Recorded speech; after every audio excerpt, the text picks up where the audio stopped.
Hi everyone, welcome back to my channel, and we're doing a little cooking video today. We're going to make Indian Chana Masala, so it's just a chickpea and tomato dish served over rice. It's super easy. There's a little bit of an initial investment if you don't cook a lot of Indian food in your spices, but they're not very expensive, and once you have there's 6 or 7 staples, you can use them over and over again. So this is like super cheap once you get to spices.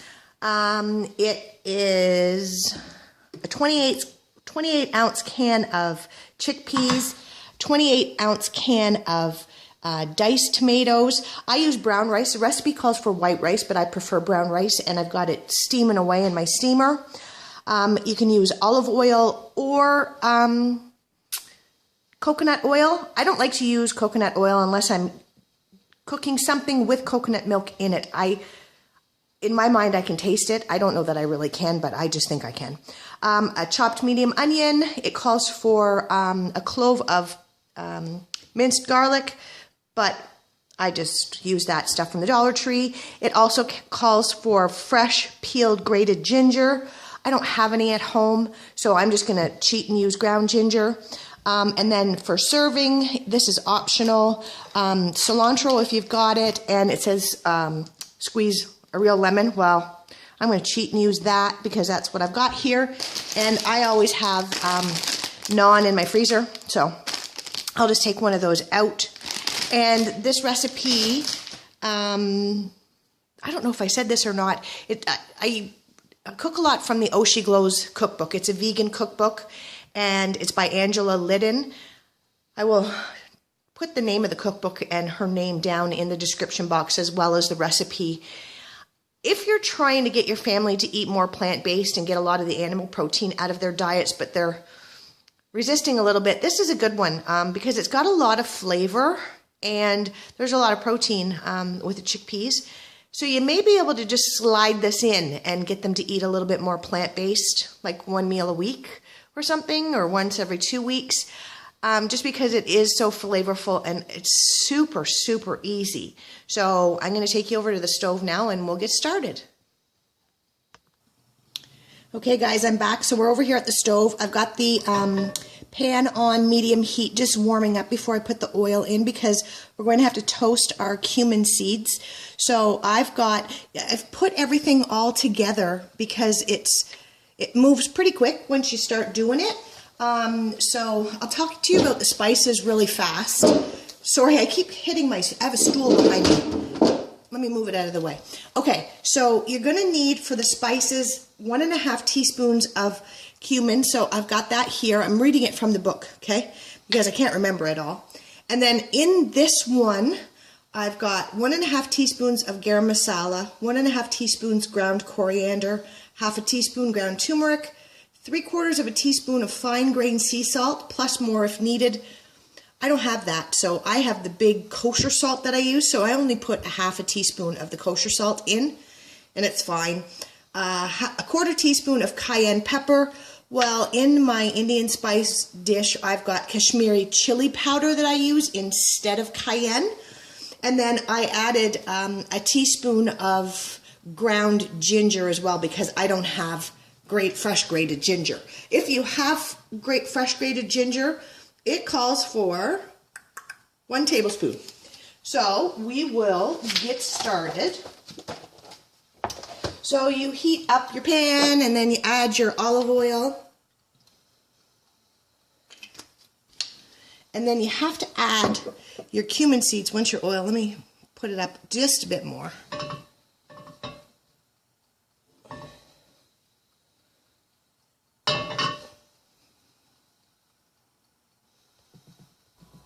All right, so I'm going to go ahead and add the cumin seeds in, and then you toast them for a couple of minutes. You don't want them to burn, and that can happen really quickly if you're not looking. Let me get some oil over here. So we're just going to toast these off, and again, I can't speed this up or edit, so you're going on pause. Hang on. Okay, so what you guys can't go through with me right now is the smell of this now that it's toasted. it becomes very fragrant. It smells very, very good. And you can start to see the oil around the seeds start to bubble a little bit. So at this point, you raise your heat to medium. What kind of medium high-ish? And you're going to add in your onion.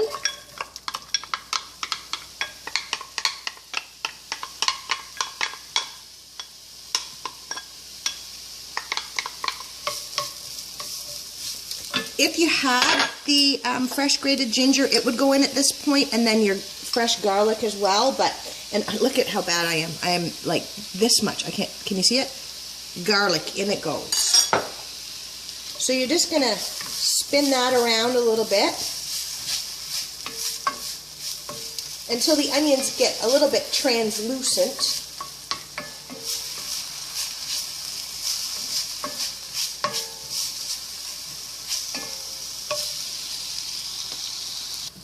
Okay, so the onions are starting to get translucent and cooked down. So at this point, I'm going to add in my spices, and we're going to toast those for about 2 minutes. And at this point, the house starts to smell amazing.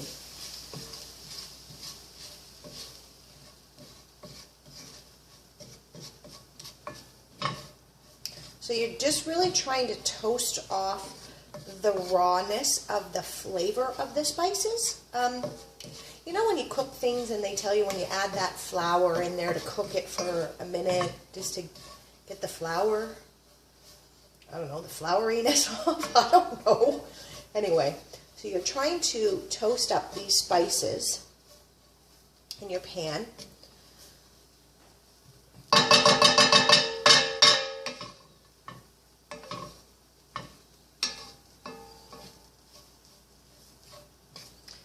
Okay, so now we're going to raise the temperature to high, and in goes the whole can of tomatoes,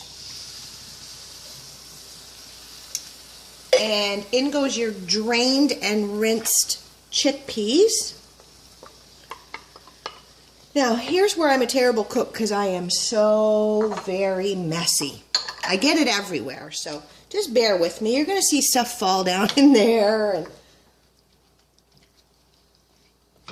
you're just going to mix it all up, try and get all those flavors combined.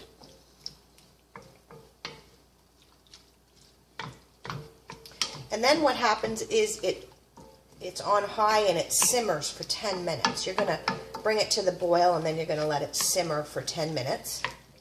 And I mean, at this point it couldn't be easier, right? The hardest part was opening the cans and chopping the onion, really. So we're going to wait for that to come to a boil.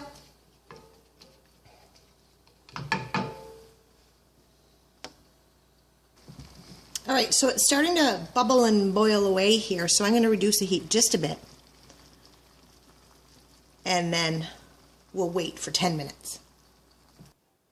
While the Chana Masala is on the go there on the stove, I thought I'd show you guys my the spices that I use all of the time, just in the event that you're not familiar with a lot of Indian cooking.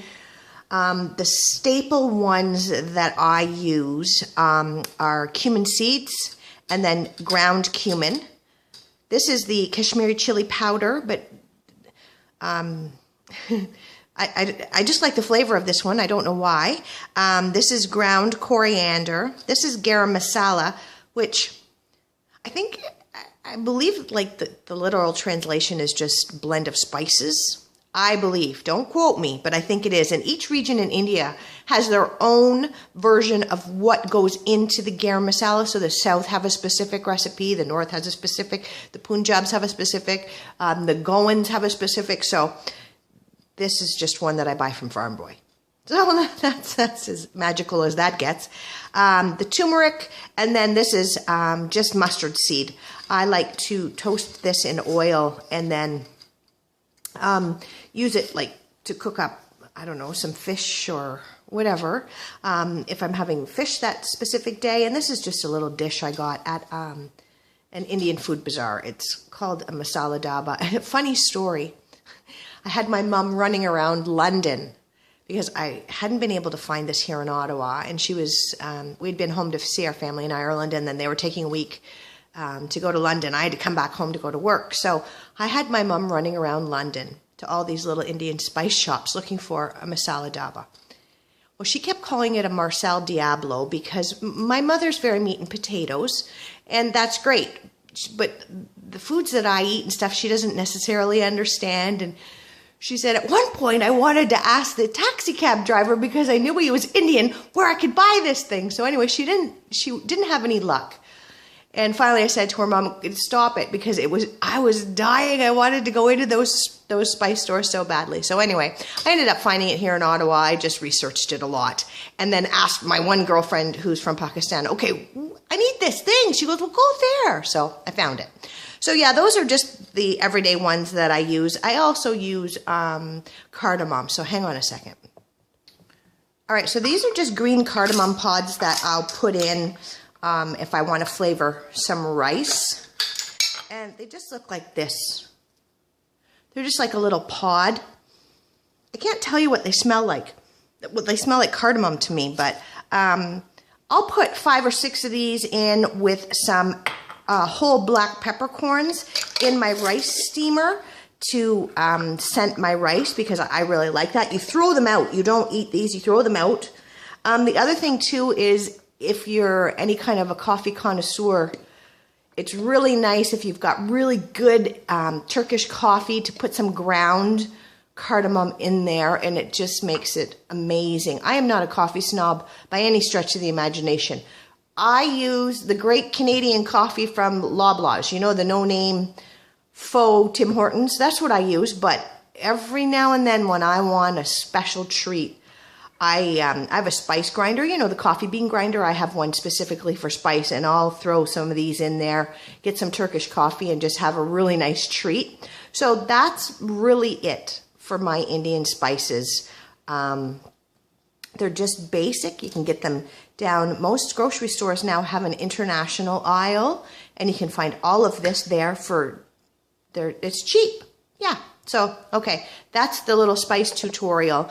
I'm sure you guys all understand this, but for those of you that don't and aren't familiar with Indian cooking, I just wanted to show you the staples that I use in terms of Indian spice.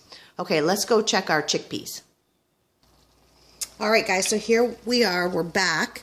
This, it may look like a little bit less to you, and it is, and I'll show you why in a minute.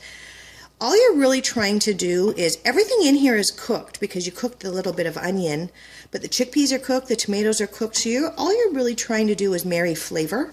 So this is all ready to go, and what I did was I took off a cup. This doesn't look very pretty, but I took off a cup of the mixture and put it in my magic bullet, and I blend it down to give this more of a gravy consistency. You could use a potato masher if you wanted, or if you used a different type of pan, you could use an immersion blender. I can't use an immersion blender on this one because it's such a shallow pan, it'll spray everywhere.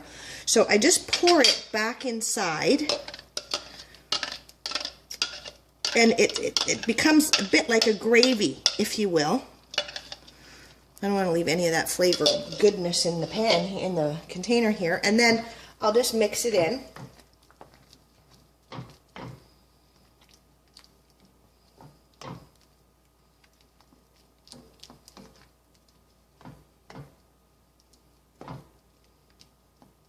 So you still have whole chickpeas, you still have whole tomato in there.